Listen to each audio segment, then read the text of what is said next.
नमस्कार, स्वागत है आपका डीडी न्यूज पर। मैं रेशमा आपके साथ। आइए नजर डाल लेते हैं इस वक्त की हेडलाइंस पर।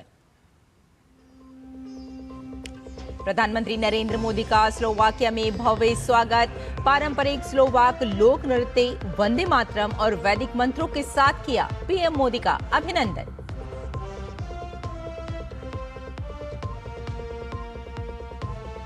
स्लोवाकिया की स्वतंत्रता के बाद किसी भारतीय प्रधानमंत्री की पहली यात्रा।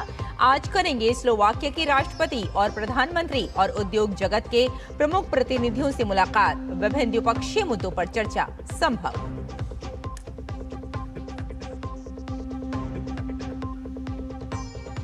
अमेरिका और ईरान के बीच युद्ध को समाप्त करने पर समझौता। शुक्रवार को होंगे हस्ताक्षर।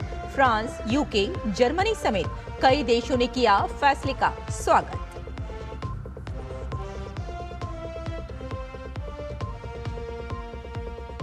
विकास को नया आसमान।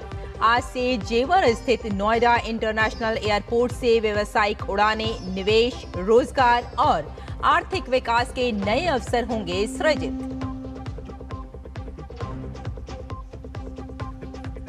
और महिला टी20 विश्व कप 2026 के अपने पहले मुकाबले में दर्ज की भारत ने शानदार जीत। पाकिस्तान को 64 रन से हराकर टीम इंडिया ने किया अभियान का आगाज।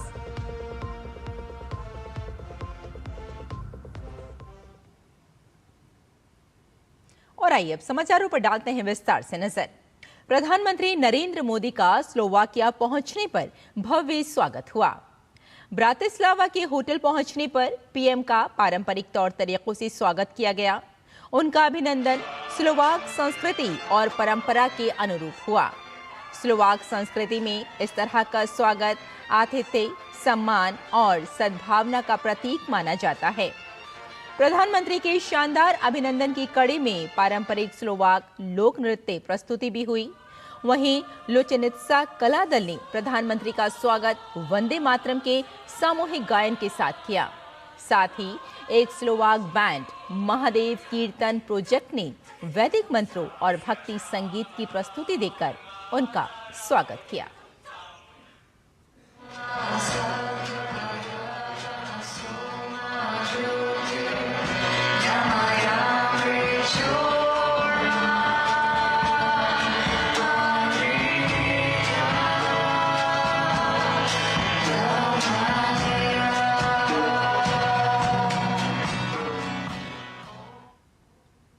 प्रधानमंत्री नरेंद्र मोदी से मिलने पर भारतीय समुदाय के लोगों ने बेहद खुशी जताई। लोगों ने इसे यादगार पल बताया।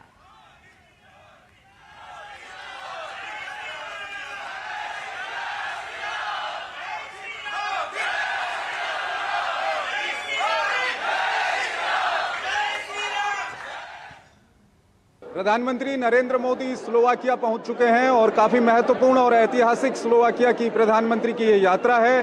और आपने देखा है कि किस तरह से भारी समुदाय में यहाँ पर भारतीय समुदाय के लोगों ने प्रधानमंत्री का स्वागत किया। काफी लोग इस वक्त मेरे साथ मौजूद हैं।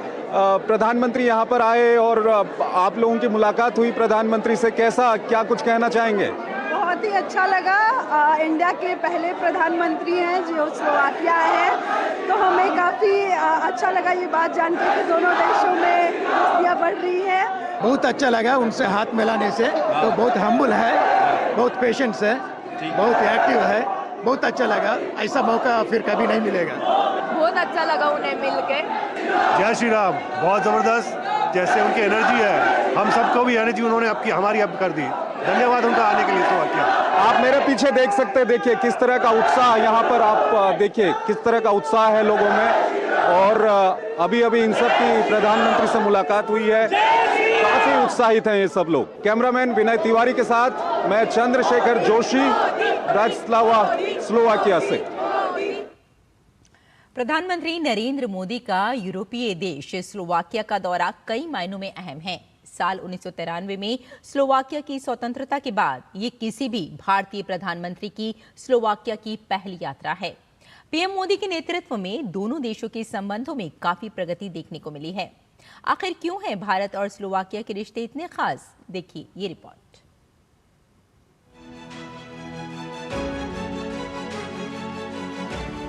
प्रधानमंत्री नरेंद्र मोदी ने अनेक देशों के साथ भारत के संबंधों को नई ऊर्जा दी है। पीएम मोदी के प्रयासों के चलते कई देशों के साथ विभिन्न क्षेत्रों में भारत का सहयोग मजबूत हुआ है। इसी कड़ी में बीते कुछ वर्षों में यूरोपीय देश स्लोवाकिया के साथ भी भारत के रिश्तों में लगातार प्रगति देखने को मिली है।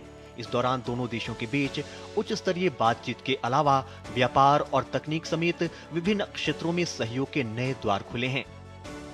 अब प्रधानमंत्री मोदी 14 से 16 जून तक स्लोवाकिया की यात्रा कर रहे हैं।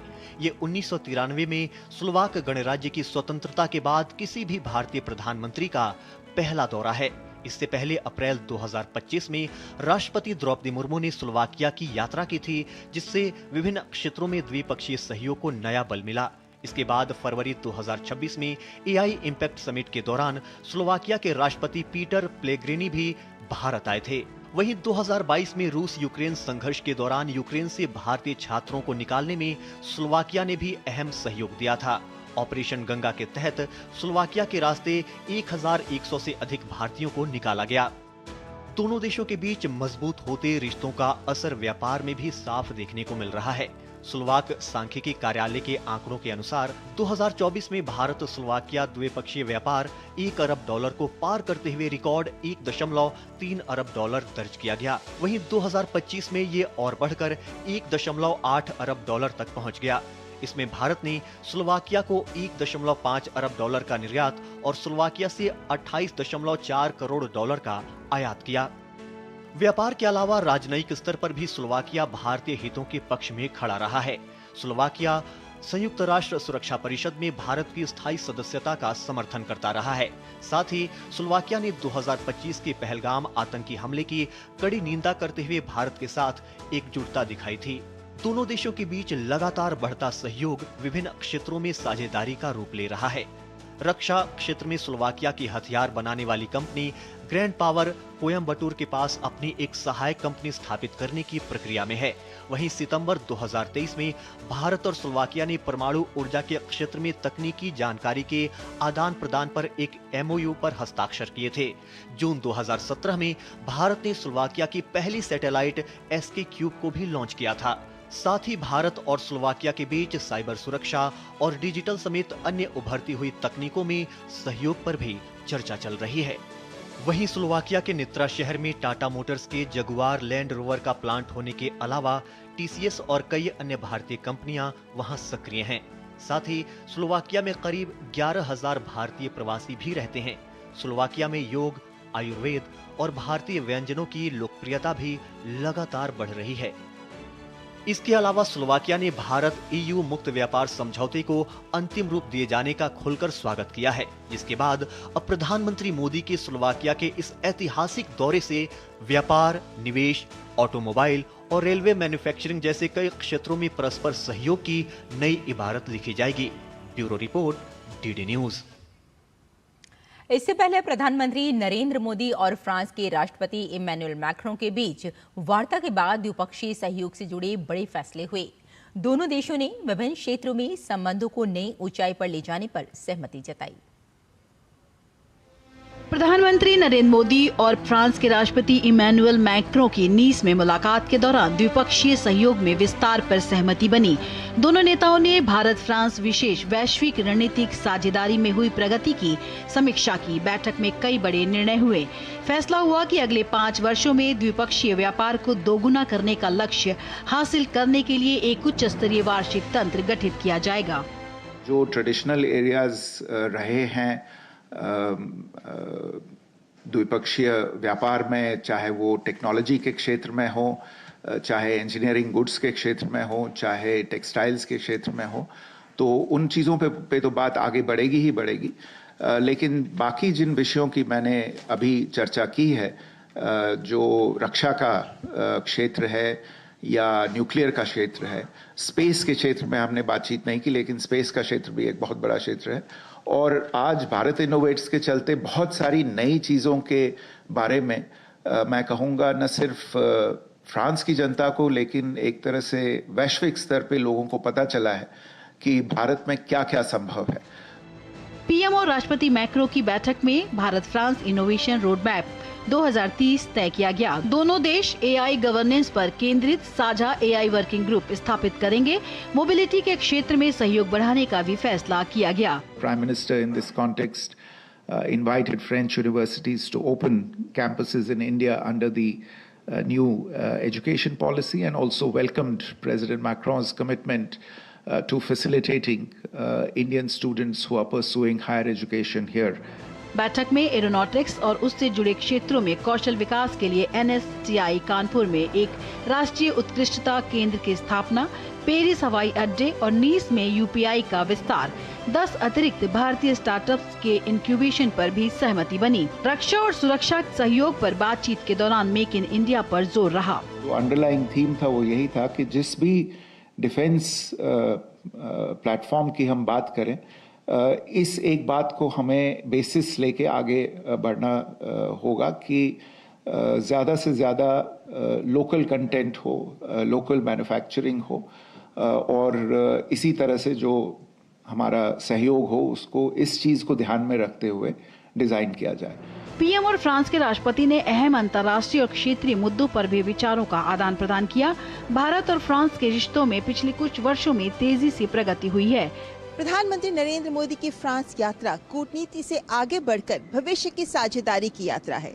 रक्षा से लेकर डीप टेक तक, स्टार्टअप से लेकर रणनीतिक सहयोग तक, भारत और फ्रांस दोनों देश 21वीं सदी की चुनौतियों और अवसरों के हिसाब से अपने संबंधों को आकार दे रहे हैं। फ्रांस के शहर नीस से कैमरामैन योगेश के साथ ममता चोपड़ा, DD न्यूज। और आज से फ्रांस के एवियन शहर में होने जा रहे G7 शिखर सम्मेलन में दुनिया की बड़ी अर्थव्यवस्थाओं वैश्विक आर्थिक चुनौतियों पर गंभीर मंथन करने जा रही हैं। अमेरिका का बढ़ता कर्ज, चीन की कमजोर घरेलू मांग और यूरोप में सुस्त निवेश, ये तीनों मिलकर वैश्विक विकास के लिए नई चुनौती पैदा कर रहे हैं। G7 से जुड़े प्रमुख अर्थशास्त्रियों की ताजा रिपोर्ट चेतावनी दे रही है कि अगर समय रहते कदम नहीं उठाए गए तो आर्थिक स्थिरता का खतरा बढ़ सकता है। लेकिन इसे बदलते वैश्विक परिदृश्य में भारत के लिए नए अवसर भी उभर रहे हैं। आखिर दुनिया की इस आर्थिक तस्वीर में भारत की भूमिका क्या हो सकती है? देखिए एवियन फ्रांस से अजय मिश्र की ये एक्सक्लूसिव रिपोर्ट।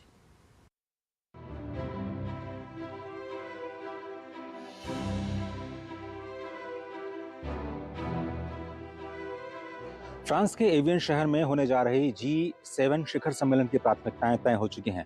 फ्रांस के राष्ट्रपति इमैनुअल मैक्रोन ने स्पष्ट किया है कि दुनिया की तमाम वैश्विक अर्थव्यवस्थाएं चर्चा करेंगे वैश्विक आर्थिक असंतुलन की, बात होगी इनोवेशन की, AI की और दूसरे कई सारे भू राजनीतिक संकटों की।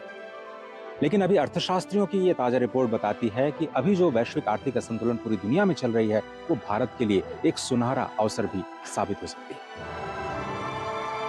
दुनिया की 7 बड़ी अर्थव्यवस्थाओं के समूह G7 की अध्यक्षता इस वर्ष फ्रांस के पास है।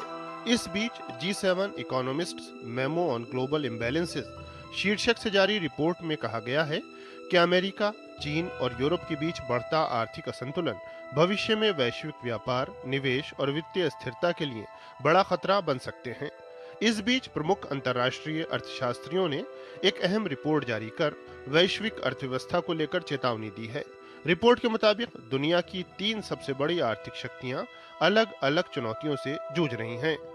अमेरिका लगातार बड़े व्यापार और बजट घाटे का सामना कर रहा है। अमेरिकी सार्वजनिक ऋण उसकी GDP के लगभग 120% तक पहुंच चुका है। अर्थशास्त्रियों का कहना है कि यदि यही स्थिति रही तो वैश्विक वित्तीय बाजारों पर दबाव बढ़ सकता है। चीन की अर्थव्यवस्था अभी भी निर्यात और बचत पर ज्यादा निर्भर है, जबकि घरेलू मांग कमजोर बनी हुई है।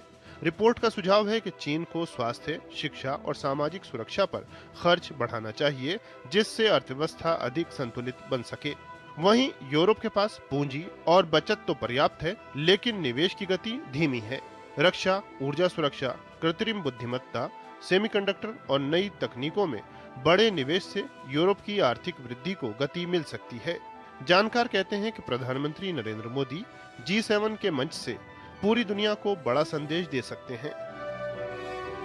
G7 की प्रायोरिटीज निकल करके आई हैं, जिसमें इनइक्वालिटी, डेट और सस्टेनेबल फाइनेंस एक मेजर क्राइसिस के रूप में आके गए। इस मौके पर जब विशेष तौर पर प्रधानमंत्री नरेंद्र मोदी 2019 से लगातार इन सारे प्लेटफॉर्म्स पे G20 और ब्रिक्स में लगातार प्रधानमंत्री की भागीदारी रही है।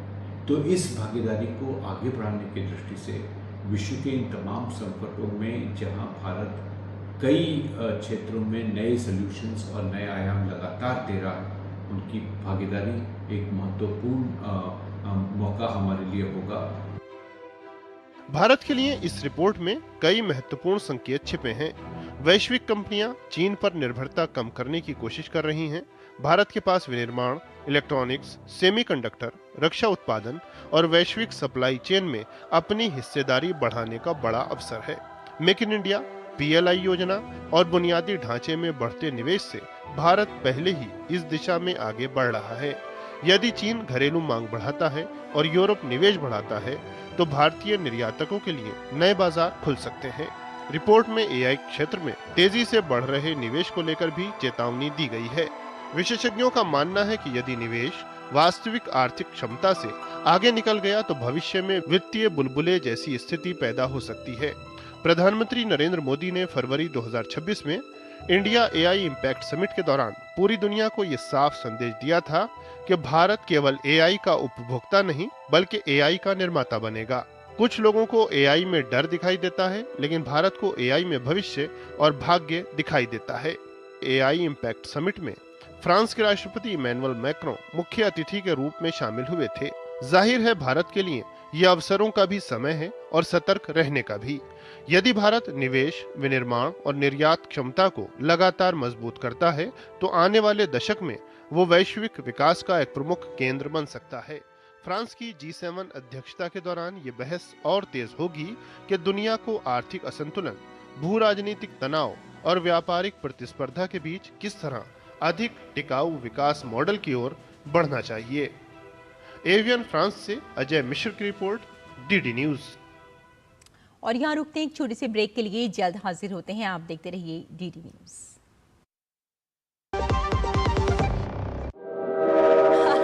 मैं तो रेडी हूँ यार, बड़े मजे आने वाले हैं। चल पड़े ट्रैकिंग पे। अरे आंटी, हम कोई ट्रैकिंग पे नहीं, दर्शन करने जा रहे हैं। ये है नया भारत, जागा हुआ भारत, विरासतों से और जुड़ा हुआ भारत, गुलामी की मानसिकता से मुक्त भारत। जहाँ जहाँ जाते हैं सुविधाएं वहाँ पहले ही पहुँच गई होती हैं। 12 साल आस्था के, 12 साल विश्वास के, विकास के, जन कल्याण के। यार कैसे ले पाएंगे घर? नहीं, आज गर्मी बहुत है ना? यस, बहुत ही ज्यादा।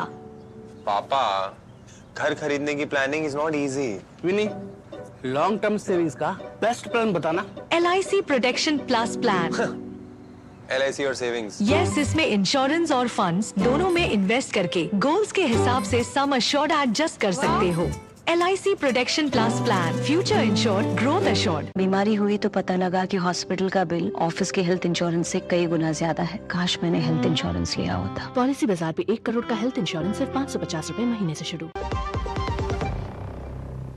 ब्रेक के बाद एक बार फिर आपका स्वागत है। आइए आगे बढ़ते हैं। बुलेटिन में कुछ और खबरें देखते हैं। अमेरिकी राष्ट्रपति डोनाल्ड ट्रंप ने बड़ा ऐलान करते हुए कहा है कि अमेरिका और ईरान युद्ध खत्म करने, ईरान पर अमेरिकी नाकेबंदी हटाने और स्ट्रेट ऑफ हॉर्मुज को फिर से खोलने के लिए एक शांति समझौते के ढांचे पर सहमत हो गए हैं। इसके साथ ही ट्रंप ने अमेरिकी नौसेना द्वारा लगाए गए ब्लॉकेड को भी तुरंत हटाने का निर्देश दिया है। इस समझौते पर शुक्रवार को स्विट्जरलैंड में आधिकारिक तौर पर हस्ताक्षर किए जाएंगे। राष्ट्रपति ट्रंप के मुताबिक उनका ये बड़ा फैसला अंतर्राष्ट्रीय समुद्री मार्ग को खोलने और वैश्विक तेल आपूर्ति को पूरी तरह सामान्य करने की दिशा में एक बड़ा कदम है। अमेरिका और ईरान के बीच युद्ध समाप्ति के समझौते की खबर के बाद ब्रिटेन, फ्रांस, जर्मनी, इटली और न्यूजीलैंड समेत कई देशों ने इस पहल का स्वागत किया है। हालांकि इजरायल की ओर से तत्काल कोई आधिकारिक प्रतिक्रिया नहीं आई है और लेबनान को लेकर मतभेद अभी भी चर्चा का प्रमुख विषय बने हुए हैं। वहीं अंतर्राष्ट्रीय तेल कीमतों में गिरावट दर्ज की गई है। उत्तर प्रदेश के विमानन इतिहास में आज एक नया और स्वर्णिम अध्याय जुड़ रहा है। एशिया का सबसे बड़ा एयरपोर्ट नोएडा इंटरनेशनल एयरपोर्ट आज से पूरी तरह ऑपरेशनल हो रहा है। नोएडा अंतर्राष्ट्रीय हवाई अड्डे को दिल्ली एनसीआर क्षेत्र के लिए दूसरे अंतर्राष्ट्रीय हवाई अड्डे के रूप में विकसित किया गया है। इस एयरपोर्ट को यात्रियों की सुविधा और टेक्नोलॉजी पर खास ध्यान देते हुए डिजाइन किया गया है। नोएडा इंटरनेशनल एयरपोर्ट के पहले चरण का उद्घाटन प्रधानमंत्री नरेंद्र मोदी ने 28 मार्च को किया था। हवाई अड्डे के उद्घाटन के अवसर पर प्रधानमंत्री नरेंद्र मोदी ने इसे न केवल उत्तर प्रदेश बल्कि पूरे उत्तर भारत की कनेक्टिविटी, व्यापार और आर्थिक विकास के लिए एक ऐतिहासिक परियोजना बताया था। और पश्चिम बंगाल में तृणमूल कांग्रेस के भीतर जारी राजनीतिक उठापटक दिल्ली में भी देखने को मिली। रविवार को टीएमसी के कई बागी सांसदों ने केंद्रीय मंत्री भूपेंद्र यादव के घर पर बैठक के बाद लोकसभा अध्यक्ष से मुलाकात कर लोकसभा में अलग से बैठने की मांग की। इसके साथ ही Nationalist Citizen Party of India में विलय की भी बात कही। वहीं तृणमूल कांग्रेस के बागी गुट को मान्यता न दिए जाने की मांग करते हुए तृणमूल सांसद एवं पार्टी के राष्ट्रीय महासचिव अभिषेक बनर्जी ने लोकसभा अध्यक्ष को पत्र लिखा है। इस पत्र को तृणमूल कांग्रेस सांसद कीर्ति आजाद और सागरिका घोष ने लोकसभा अध्यक्ष को सौंपा। तृणमूल कांग्रेस के भीतर जारी उठापटक पर भाजपा का कहना है कि ये उनकी पार्टी का आंतरिक मामला है। और महिला टी20 क्रिकेट विश्व कप 2026 में भारतीय टीम ने जीत के साथ अपने अभियान की शुरुआत की। भारतीय टीम ने अपने पहले मुकाबले में पाकिस्तान को 64 रन से मात दी। रविवार को खेले गए मैच में भारत ने पहले बल्लेबाजी करते हुए 170 रन बनाए।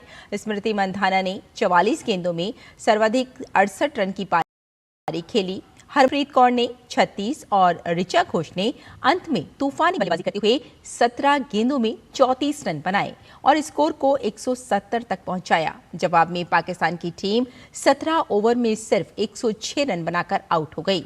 भारत के लिए दीप्ति शर्मा ने 5 विकेट लिए और वे महिला टी20 क्रिकेट में सबसे ज्यादा विकेट लेने वाली गेंदबाज बनी। और अब खबरें फुटबॉल विश्व कप से जुड़ी हुई।